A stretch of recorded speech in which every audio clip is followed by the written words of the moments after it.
Good morning guys.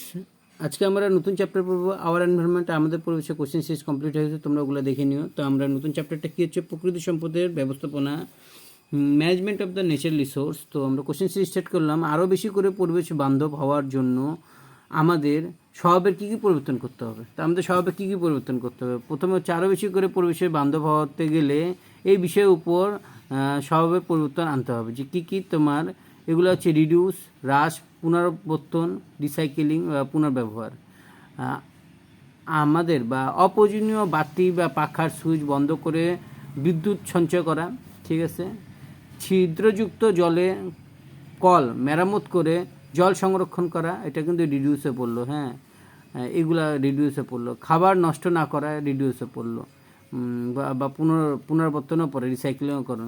তারপরে plastic, কাগজ, এগুলা ধাতব বস্তু সংগ্রহ করে এটা পুনর্ব্যবহার করা বা পুনরাবর্তন করে এটা ইসে করা, ঠিক আছে। আর বস্ত্রপাতি এগুলাকে তোমার পুনর্ব্যবহার করা। তো এইভাবে কি আমরা স্বভাব পরিবর্তন করতে পারি। তো আজকের জন্য এত লাইসেন্স সাবস্ক্রাইব করে দিই।